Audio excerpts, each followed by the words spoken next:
Saludos a todos. Continuando con el módulo de inmunología, en esta oportunidad hablaremos sobre el sistema inmune o sistema inmunitario. Como siempre, esperamos que ustedes desarrollen las siguientes competencias. Desde el punto de vista conceptual, que conozcan los conceptos de inmunidad, el desarrollo y composición del sistema inmunológico y los fundamentos de la inmunidad natural y adquirida. En cuanto al saber procedimental, que clasifiquen las células defensivas orgánicas, así como explicar la clasificación de inmunidad natural y adquirida, activa y pasiva. Y en cuanto al saber actitudinal, que reconozcan la existencia de la respuesta primaria y secundaria, así como los factores asociados a la defensa bucal. Para entender un poco la dinámica y el comportamiento de la inmunidad y el sistema inmune, es importante que tengamos claro que el organismo siempre va a establecer una diferencia entre lo que considera propio y lo que considera extraño. En muchos casos, la presencia de proteínas, sustancias, algunos componentes bioquímicos que no son comunes al individuo, forman parte de él y el organismo comienza prácticamente a reconocerlos como un ente extraño. Sin embargo, en la medida que va pasando el tiempo y va madurando, el organismo ya comienza a tolerarlo, por tanto lo reconoce como propio. Por el contrario, tenemos algunas sustancias que por su naturaleza, su composición o simplemente su calidad no logran esta tolerancia por parte del organismo. Por lo tanto, siempre se van a reconocer como extrañas y aquí el organismo tiende a neutralizarlas. De allí surge el concepto de inmunidad. ¿Qué es la inmunidad?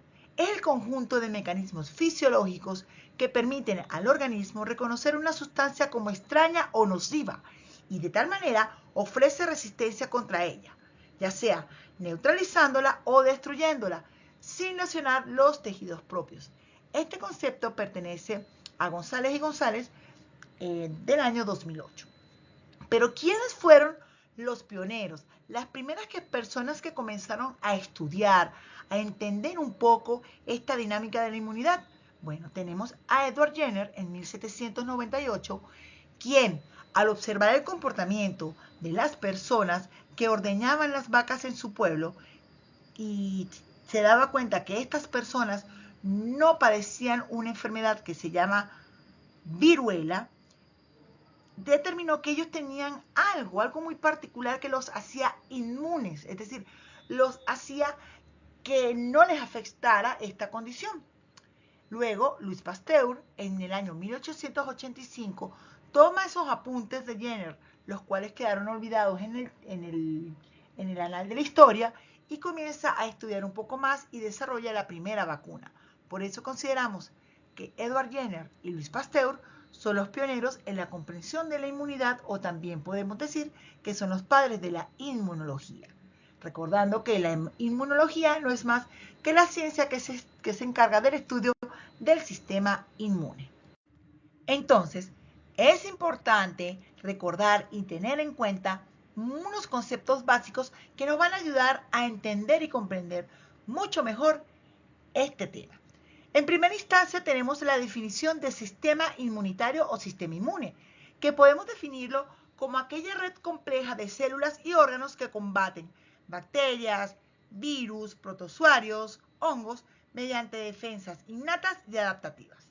Luego tenemos el concepto de inmunidad, que podemos definirlo como ese estado de protección, esa capacidad del organismo para reconocer y eliminar amenazas específicas utilizando cierta memoria biológica. En la inmunidad tenemos que tener claro que por lo general consisten en reconocer, recordar y atacar esas sustancias que se reconocen como extrañas, y lo hacemos a través de esas defensas innatas y adaptativas que forman el sistema inmune. Y un concepto bastante interesante que traigo a colación para que lo tengamos en cuenta es el de inmunodeficiencia. Es cuando prácticamente este sistema inmunitario falla. Es una disfunción que reduce toda capacidad que tiene el sistema inmunitario para combatir, para eliminar esos microorganismos o esos entes extraños o infecciosos, y puede ser por causas genéticas o por factores adquiridos. Ahora bien, ¿cuáles son esas funciones del sistema inmune? Primero, eliminar, es decir, reconocer y destruir todos esos patógenos, esas bacterias, virus, hongos, parásitos que están presentes en el individuo, que están causando daño, que se reconocen como extraño para resolver infecciones. También la función es reparar, limitar el daño tisular luego de una agresión mediante mecanismos como la inflamación y la resolución controlada. También el sistema inmune tiene la función de vigilar de manera constante para detectar células, elementos que estén alterados, dañados o algunos crecimientos exagerados como los tumores. Y también tiene la función de tolerar, es decir, mantener la tolerancia a lo propio y a ciertos antígenos o a ciertas sustancias que son inocuas, por ejemplo la microbiota, el microbioma, algunos alimentos, evitando fenómenos de autoinmunidad y alergias. Es así como podemos hablar un poco de lo que sería un sistema de defensa por parte del organismo. Este está constituido por 3 líneas. Cada una de ellas va desde lo más general a lo más específico. En primera instancia tenemos lo que serían las barreras fisiológicas o primera línea de defensa. Está constituido por barreras mecánicas, físicas, químicas y biológicas, que van a impedir la entrada de cualquier elemento extraño, no deseado, al organismo. Luego tenemos la segunda línea de defensa, que sería una inmunidad inespecífica o una inmunidad innata, ya que ella se va a comportar de igual manera ante la presencia de cualquier sustancia extraña. ¿Cuáles son los elementos de esta inmunidad innata o inespecífica? La inflamación, la fagocitosis. Luego tenemos una tercera línea, que es la inmunidad específica o inmunidad adaptativa. Es una respuesta mucho más particular, mucho más individualizada. Va a responder a las características de ese elemento extraño o de esa sustancia agresiva que está entrando al organismo. Pertenece a este tipo de línea lo que son los anticuerpos y la memoria celular. Dentro del conjunto de mecanismos fisiológicos que intervienen en la inmunidad y forman parte del sistema inmune, encontramos las células. Específicamente, estos linajes celulares que surgen de la hematopoiesis que ocurre en la médula ósea a partir de una célula madre pluripotencial. Tenemos la formación de 2 líneas celulares, la línea mieloide, donde se encuentran los granulocitos, específicamente neutrófilos, eosinófilos, basófilos, monocitos o macrófagos, y las plaquetas y glóbulos rojos. Dentro de la línea linfoide encontramos a los linfocitos T, que maduran en el timo, los linfocitos B, que se encuentran en médula ósea y posteriormente se transforman en células plasmáticas para producir los anticuerpos, y las células NK o natural killer. Así como tenemos las células, tenemos una infraestructura inmunológica bastante interesante, que está constituida por órganos donde van a madurar y van a ejercer sus funciones estas células que mencioné anteriormente. Entonces, tenemos el conjunto de órganos primarios que podemos definirlo como campos de entrenamiento. ¿Por qué? Porque son los que van a permitir la producción y diferenciación de linfocitos. Y tenemos los órganos secundarios, que podríamos decir que son esas zonas de batalla, donde se capta y se procesa esa sustancia extraña para el organismo, que se conoce como antígeno. Entonces, ¿cuáles son esos órganos primarios? Tenemos el timo y la médula ósea. ¿Y cuáles son esos órganos secundarios? Los ganglios linfáticos, el vaso y todo el tejido linfoide asociado a las mucosas. Hablando un poco entonces de estas células que forman parte del sistema inmune, vamos a hablar de la línea linfoide. Podemos decir que son los guardianes. Aquí, en esta pequeña tabla, les presento un poco cuáles son los tipos de linfocitos que encontramos, dónde se originan, en cuál órgano, cuál es su principal función, y podemos darle un adjetivo para usarlo como mnemotecnia. Por ejemplo, el linfocito TCD4 se origina en el timo. Su función principal es coordinar toda la respuesta inmune, y podemos decir que es el estratega. Él es el que va a determinar quién se activa y de qué manera trabaja. Luego tenemos el linfocito TSD8, que también se origina en el timo, pero él tiene como una función principal eliminar toda célula que sea infectada. Podemos decir que es el ejecutor. El linfocito T, gamma y delta, también se originan en el timo, tienen una función de dar una respuesta rápida a nivel de los tejidos y podemos decir que son intuitivos. Ellos cuando determinan la presencia de una célula que está alterada o un entorno que está alterado, ellos prácticamente van a comenzar a activarse. Los linfocitos B se originan en la médula ósea. Su función principal es transformarse en plasmocitos para permitir la producción y liberación de anticuerpos. Por lo tanto, podemos decir que son la fábrica. Las células plasmáticas o plasmocitos, ya vimos que también se originan en médula ósea, no son más que la diferenciación o maduración de esos linfocitos B para secretar los anticuerpos de manera específica. Decimos que son los alquimistas. Los alquimistas son aquellos que preparan, elaboran y trabajan con sustancias químicas. Y bueno, tenemos por último la célula NK o Natural Killer, que también se origina en médula ósea. Su función principal es eliminar toda célula tumoral o toda célula infectada. Y podemos definirla como la vigilante. Ella está viendo qué célula se está comportando de manera anormal y automáticamente la elimina. Ahora bien, si hacemos referencia a la línea mieloide, podemos decir que son aquellas células encargadas de la defensa y la fuerza dentro de la batalla que representa la inmunidad. En primera instancia tenemos al neutrófilo, cuya función principal es fagocitar las bacterias. De allí que se dice que es el soldado. Luego tenemos al eosinófilo, cuya función principal es combatir parásitos e infecciones relacionadas con alergia. Por eso se dice que es el exótico. Tenemos al basófilo, cuya función principal es liberar histamina. Él es el provocador, ya que la histamina va a desencadenar una respuesta inespecífica mucho más extensa. Luego tenemos al monocito, cuya función principal es transformarse en macrófago dentro de los tejidos. Por eso decimos que es un transformista. Tenemos al macrófago, cuya función principal es fagocitar y presentar antígenos, esas sustancias extrañas para el sistema inmune. Por eso podemos decir que es un devorador elegante. Luego tenemos las células dendríticas, que presentan los antígenos a los linfocitos, específicamente a las células CD4. Por eso decimos que son los mensajeros. Y las plaquetas, que a pesar de que no son activas dentro de la dinámica de la inmunidad, su función principal se relaciona con la coagulación sanguínea y por lo tanto se puede decir que son los elementos reparadores. Recordando entonces los órganos linfoides, tenemos que los órganos primarios se relacionan con el origen de estas células. Médula ósea, que es el origen de todas las células inmunes, y el timo, sitio exclusivo de maduración de los linfocitos T.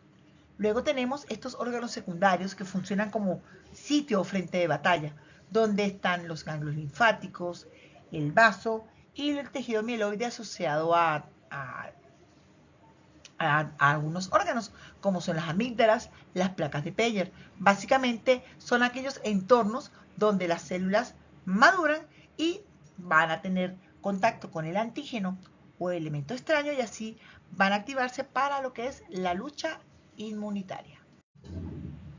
De aquí en adelante vamos a hablar entonces un poquito de lo que son estas primeras líneas o barreras defensivas que encontramos en el individuo. En primera instancia tenemos las murallas fisiológicas o primera línea, donde encontramos las barreras mecánicas o físicas, como son la piel intacta, las membranas mucosas, las barreras físicas relacionadas con sistemas antibacterianos como son la lisozima presente en la saliva y en las lágrimas, el pH salival, el pH estomacal y las barreras biológicas relacionadas principalmente con la microbiota normal, donde se da una lucha en contra de los microorganismos potencialmente patógenos.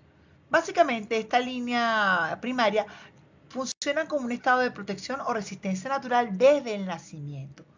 Todos los seres vivos tenemos esta primera línea de defensa. Algo interesante es que estas barreras físicas y químicas tienen que tener ciertas características.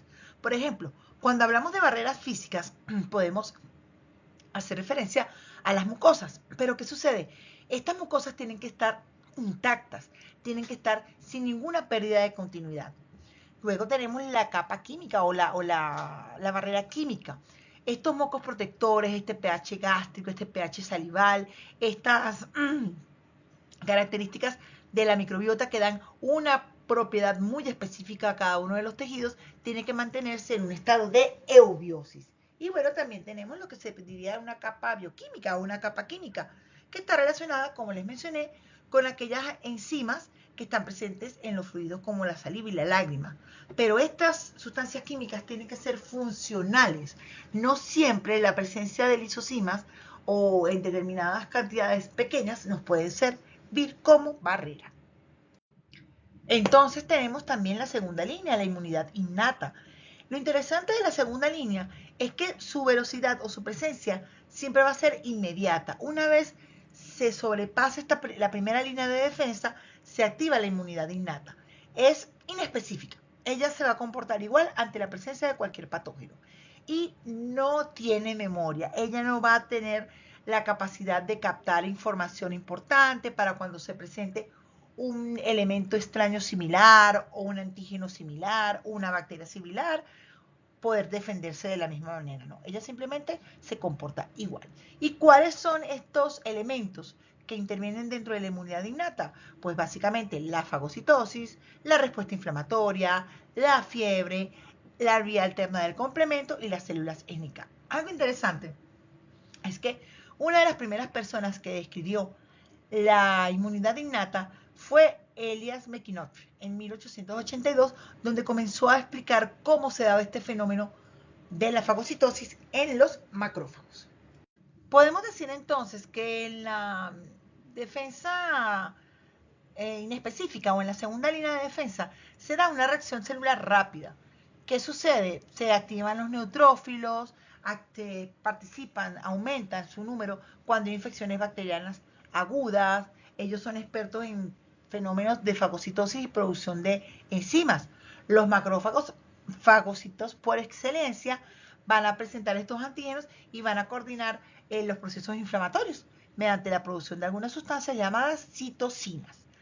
Luego también tenemos las células NK. Las células NK ya dijimos que son esas células que se encargan de atacar cualquier tipo o grupo celular que vean que se comporta de manera diferente. Por eso dijimos que tienen una citotoxicidad innata. Ellas básicamente eliminan cualquier célula afectada, infectada o con algún crecimiento tumoral. Y tenemos también, bueno, esta reacción que no es celular, pero está presente, que es el complemento, que no son más que una serie de proteínas que se desencadenan en forma de cascada, que van a tener la función de opsonizar, lisar y amplificar la respuesta inmunológica a nivel local. Otro de los mecanismos presentes en la inmunidad inespecífica o inmunidad innata son el control térmico y el bloqueo viral. Cuando hablamos de control térmico no hacemos sino referencia a la fiebre. Resulta ser que muchos de los microorganismos que causan infecciones a nivel de los mamíferos crecen a temperatura corporal, es decir, entre 36 y 37 grados centígrados. Son los que se conocen como microorganismos mesófilos. Ahora bien, muchos de estos microorganismos en su pared bacteriana poseen lipopolisacáridos, específicamente los microorganismos gram negativos. Este lipopolisacárido, que a su vez funciona como una endotoxina, también se dice que son pirógenos, es decir, sustancias que estimulan o inducen al aumento de temperatura corporal. ¿Qué pasa? Cuando hay gran cantidad de lipopolisacáridos, el sistema inmune se activa, aumenta la temperatura corporal, esperando que estos microorganismos, cuya temperatura normal es de 37 grados centígrados, no toleren esas temperaturas de 38, 39 o 40 grados centígrados y así puedan reducir su número alterando su entorno térmico. Otro mecanismo es el bloqueo viral, conocido también como interferón. Los interferones no son más que proteínas producidas por las células humanas una vez son infectadas. ¿Qué pasa? Estas proteínas van a inhibir la traducción de proteínas víricas en células aledañas. Lo interesante de esto es que no actúa sobre un virus específico, es decir, si es un virus ADN o ARN, envuelto, desnudo, icosaédrico, helicoidal, no. Básicamente, el interferón se comporta de igual manera para cualquier tipo de virus y va a actuar a dos niveles. Primero, evitando la replicación vírica en células vecinas sanas y destruyendo las células ya infectadas. ¿Qué sucede cuando una célula es infectada? Ella emite esta proteína llamada interferón para que esa información pase a las células vecinas y automáticamente se bloquee el acceso del virus hacia ellas. Otro elemento importante dentro del sistema inmune es el sistema del complemento, que no es más que un conjunto de proteínas plasmáticas que van a formar una cascada enzimática interactuando entre sí. Básicamente, el complemento tiene tres funciones. Primero, opsonización. ¿Qué es la opsonización? Es aquella capacidad de hacer que el antígeno o el patógeno sea etiquetado y de esta manera tenga una marca para que los elementos efectores del sistema inmune, específicamente las células, lo identifiquen y lo puedan eliminar. El otro mecanismo es la quimiotaxis, que es la atracción química de células de defensa hacia la zona donde se encuentra este patógeno. Y por último, bueno, la neutralización, que es básicamente favorecer la ruptura de este patógeno a través de su destrucción o lisis. Este sistema de complemento está constituido, como les dije, por aproximadamente 9 proteínas. Estas proteínas se van dividiendo en la medida que van activándose y una da pie a que se origine la otra. Ahora bien, existen dos vías por las cuales el complemento se puede activar.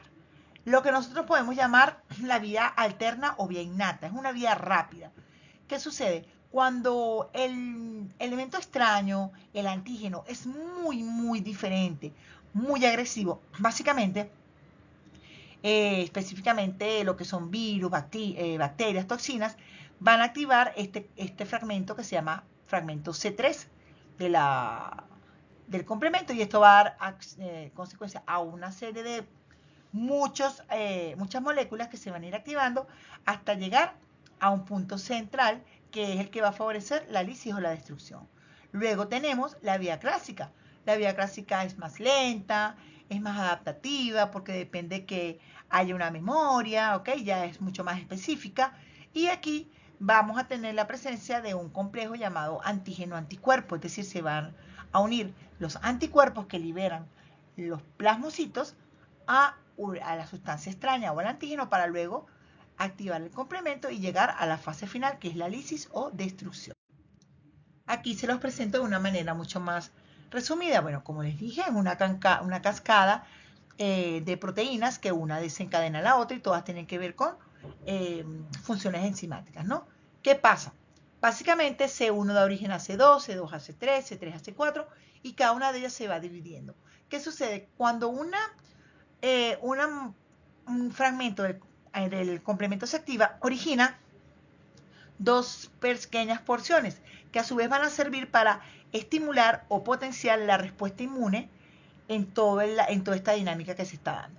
Algo interesante es que tenemos varias vías. Una vía clásica que va a depender de la presencia de anticuerpos. Tenemos una vía alterna que va a depender de la rareza o de las características de ese antígeno o de sustancia extraña.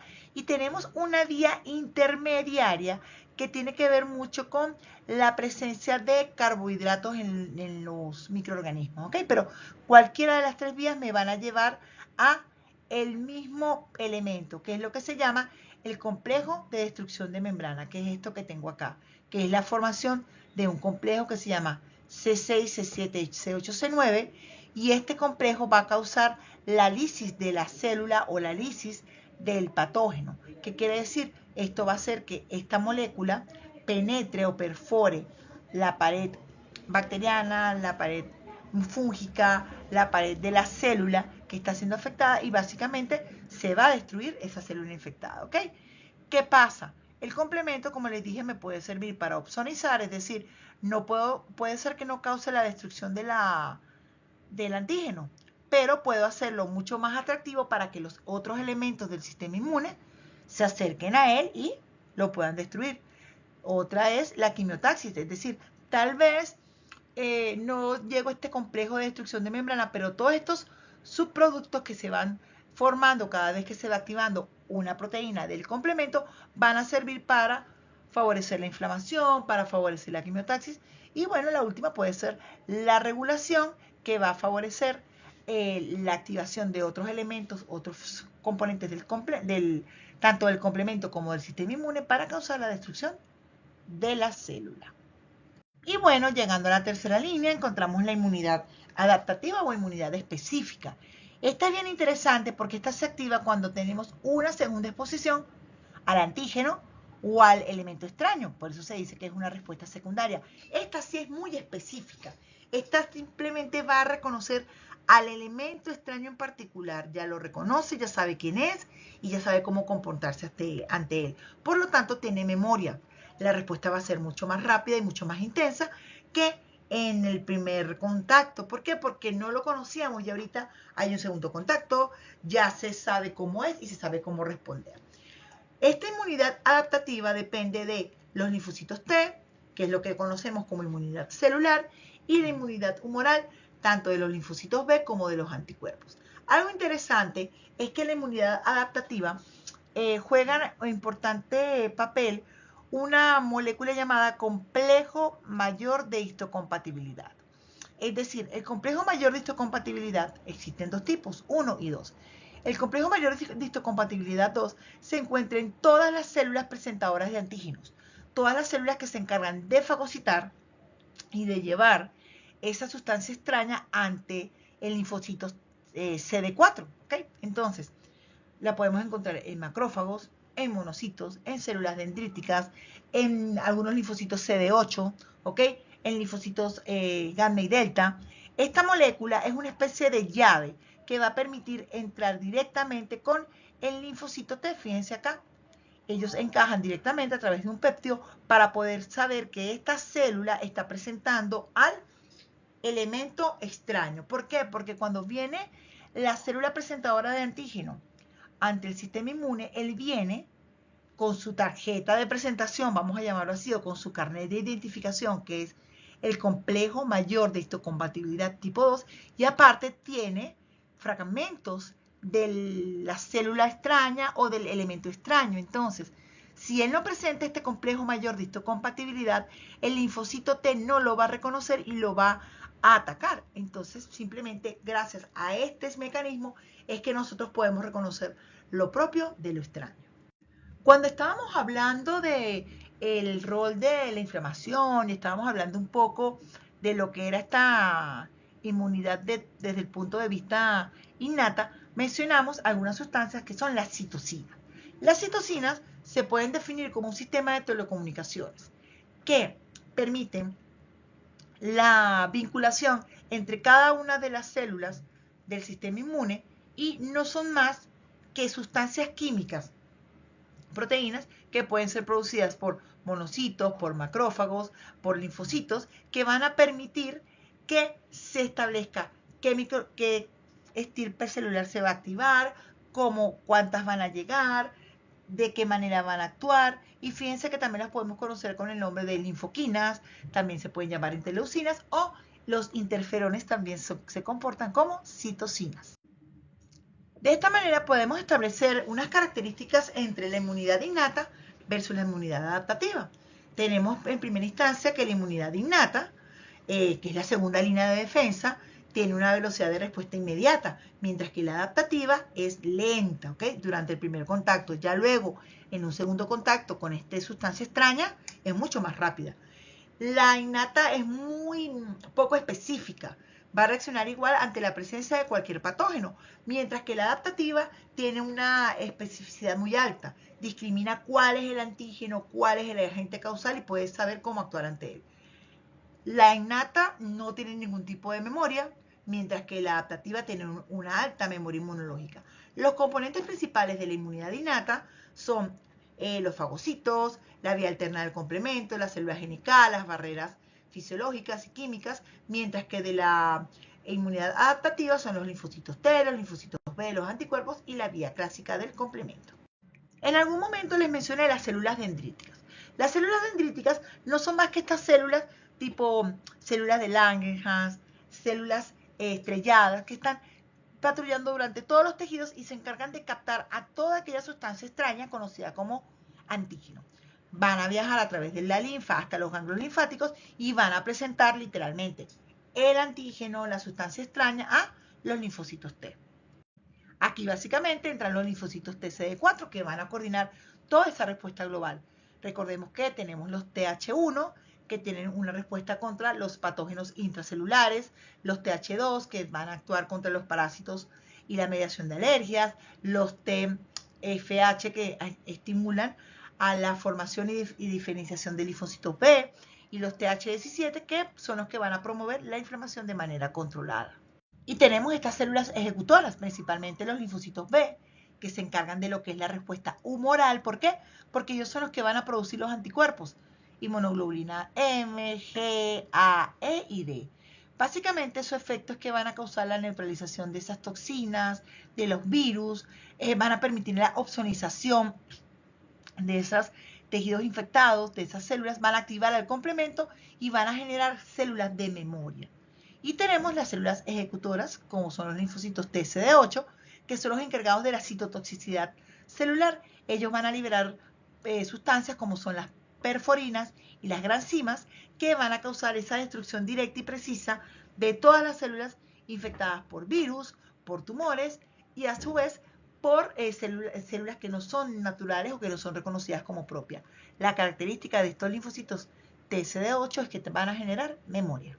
Entonces, si hacemos un pequeño resumen de los elementos inmunitarios, podemos decir que la inmunidad innata está constituida por células como los neutrófilos, que se encargan de las infecciones agudas, los macrófagos, que se encargan de la presentación y la fagocitosis, las células NK, que son las que se encargan de la citotoxicidad y eliminar esas células estresadas o tumorales, el complemento, que facilita la opsonización y la lisis de las células extrañas. Todos ellos utilizan un puente que es las células dendríticas, que son las que presentan los antígenos. Y bueno, las células, la inmunidad adaptativa está constituida por grupos celulares como son los linfocitos B, que producen los anticuerpos y dan la respuesta humoral, los linfocitos TCD4 a través de estos linfocitos que mencionamos, TH1, TH2, TH17 y TFH, y los linfocitos TCD8 que se encargan de la citotoxicidad. Todos ellos se comunican a través de estos mediadores que son las citocinas, histamina, quimiosinas, que van a coordinar toda la función de una y las consecuencias de la otra. Ahora vamos a hablar un poco de las características de la inmunidad de acuerdo a cómo se comporta. Nosotros podemos encontrar inmunidad de tipo activa o de tipo pasiva. La de tipo activa es cuando el propio hospedador monta, origina, crea la respuesta inmunitaria. Su origen puede ser una infección natural o cuando nosotros recibimos vacunas, y el resultado es que voy a tener una memoria inmune duradera. ¿Por qué? Porque mi organismo conoció el agente causal, el antígeno, lo conoció, lo sufrió, lo vivió, lo desintegró hasta que puede saber exactamente todos los detalles del mismo. La inmunidad pasiva es diferente. El hospedador recibe anticuerpos ya formados de otro ser vivo. El origen puede ser la transferencia a través de la lactancia materna, a través de sueros, a través de terapia inmune. Y el resultado es que el inicio de la respuesta es muy rápida, pero no hay memoria a largo plazo. ¿Por qué? Porque me están dando los anticuerpos de otro. Otro fue el que vivió el proceso de conocer el antígeno y por tanto yo estoy simplemente viviendo lo que la experiencia inmune que él vivió. En este diagrama podemos ver los diferentes tipos de inmunidad de acuerdo a su adquisición. Podemos encontrar inmunidad natural, inmunidad artificial, inmunidad activa e inmunidad pasiva. Entonces, si nosotros sufrimos una infección clínica o nos enfermamos, que por lo general sucede así, pasamos unas diferentes etapas de la enfermedad, entonces podemos decir que tenemos una inmunidad de tipo activa natural. ¿Por qué? Porque el cuerpo produce la respuesta celular y los anticuerpos. Si por el contrario, por ejemplo, en el caso de la lactancia materna o a través de la placenta, yo recibí, gracias a mi mamá, su experiencia inmune, sus anticuerpos, sus células de memoria, sus células en cuanto a cómo ella se tendría que comportar cuando hay ciertos microorganismos o ciertos patógenos, yo tendría una respuesta de tipo pasiva natural. Recibo los anticuerpos y la experiencia inmune de otro ser vivo. Ahora bien, cuando estamos en la categoría de inmunidad artificial es cuando hay una intervención médica, una intervención externa. Por ejemplo, a mí me vacunan ¿Qué pasa? Me colocan un antígeno específico, me vacunan contra la tuberculosis. Me están colocando el microorganismo que causa la tuberculosis, pero atenuado, adormecido, no tan agresivo. Entonces yo estoy, en ese momento, yo voy a reconocer esa bacteria, la voy a desintegrar, mi organismo la va a reconocer, va a ser activa porque voy a producir una respuesta inmune de acuerdo a mi experiencia. Pero sería artificial porque me están dando el antígeno de manera controlada. Y el otro tipo de inmunidad es cuando me colocan sueros inmunológicos. Por ejemplo, cuando tenemos una picadura o una mordedura por un animal ponzoñoso, a mí me aplican sueros antiofídicos. Me están dando los anticuerpos de otro ser vivo, ya sea otra persona o un mamífero más grande, un caballo o un bovino, y me están dando los anticuerpos de él. Por lo tanto, estoy teniendo una inmunidad de tipo pasiva artificial. Un elemento importante que tenemos que ver es que la respuesta primaria ante un agente patógeno es diferente a la respuesta secundaria. Fíjense, en la respuesta primaria hay una respuesta muy lenta, se producen anticuerpos de manera muy escasa, todo es muy limitado. ¿Por qué? Porque se está enfrentando al elemento dañino, al elemento externo, al antígeno. Pero cuando ya tenemos un segundo contacto ante el mismo agente causal, el mismo agente patógeno, la respuesta es mucho más rápida, es mucho más intensa, es mucho mayor la cantidad de anticuerpos que yo creo. ¿Por qué? Porque hay una célula de memoria que me está dando la referencia de cómo comportarme ante esta segunda exposición. Por lo tanto, es importante siempre tener en cuenta que si nosotros no tuviésemos esta memoria inmunológica, no pudiésemos desarrollar respuestas secundarias que nos faciliten y nos prolonguen lo que es la vida y nuestro proceso de defensa ante agentes potencialmente patógenos. Entonces podemos decir que tenemos diferentes niveles de respuesta inmune.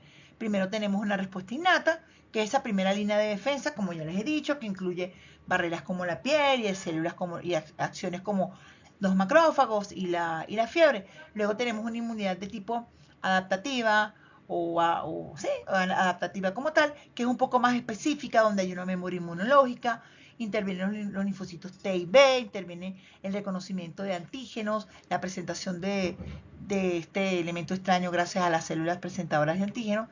Y lamentablemente, cuando estos elementos no funcionan, encontramos lo que es la inmunodeficiencia.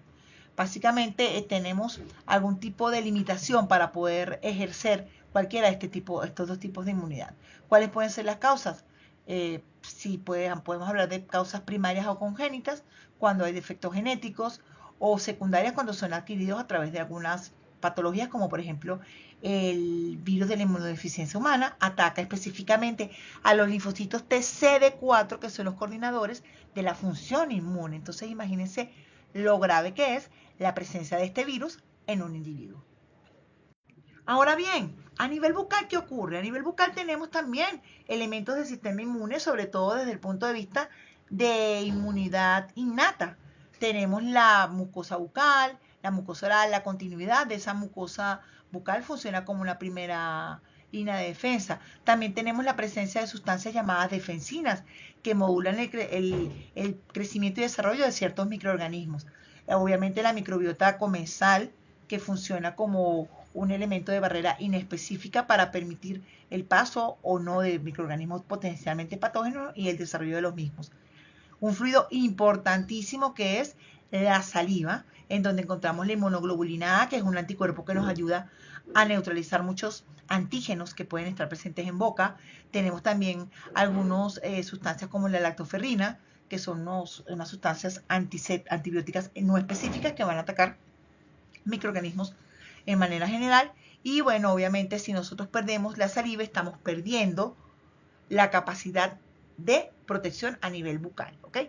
Algo interesante es el periodonto. El periodonto funciona, aunque no lo creamos, como un órgano inmune. ¿Por qué? Porque el periodonto, gracias a su continuidad y a la presencia de estos elementos, como son el fluido gingival, que tiene inmunoglobulina A sérica, la presencia de esta microbiota comensal a nivel del periodonto también es muy importante porque nos ayuda a tener un equilibrio.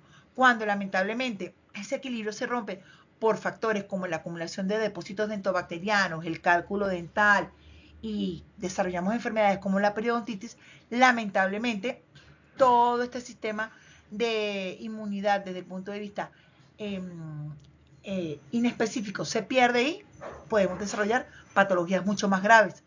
Por eso es que actualmente estamos hablando de que todo lo que sucede en boca repercute a nivel sistémico. Ya para concluir, vamos a hablar un poquito de cómo sería esa dinámica inmunológica. Tenemos en esta primera figura un virus o una bacteria que invade al organismo, ¿okay? Podemos llamarlo antígeno. Viene en esta segunda fase una célula como un macrófago que se come o fagocita a este microorganismo. Y fíjense que en este momento el macrófago va a mostrar en toda su superficie elementos muy particulares del virus que hacen que sea diferente. ¿Qué sucede? Él se va a ir directamente a los linfocitos T y gracias a este complejo mayor de histocompatibilidad tipo 2 se va a presentar a él y le va a presentar, mira, tengo esto que me acabo de fagocitar, que es muy raro, y el linfocito te va a decir, bueno, vamos a ver qué es lo que tengo. Comienza a analizar qué es lo que está sucediendo con esto que le presentó el macrófago. Se activan sustancias como las citoquinas o citocinas para dar esa comunicación a nivel de todas las células y componentes del sistema inmune.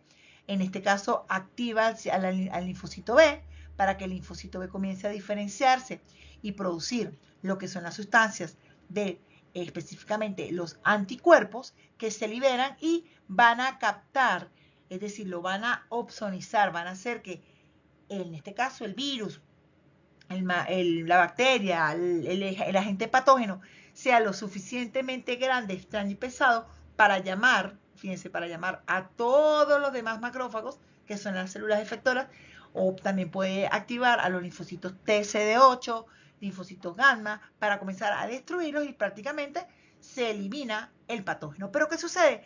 Tenemos también una célula que es el linfocito T regulador, que es el que va a decir ya suficiente, se acabó, ya no tenemos más antígeno, y van a determinar la presencia de el desarrollo de las células de memoria, linfocitos T de memoria y linfocitos B de memoria, de tal manera que cuando haya un contacto nuevamente con un antígeno muy similar a este que se presentó, se sepa cómo solucionarlo y cómo detenerse ante él. Bueno, ya para concluir, les comparto las referencias bibliográficas en las cuales pueden conseguir con mayor detalle este contenido. Espero haya sido de su total comprensión. Recuerden siempre hacer las consultas con sus profesores guía. Y bueno, ojalá esta información les sea de su utilidad y sea de su provecho. Gracias a todos por su tiempo y su dedicación. Que tengan una linda semana.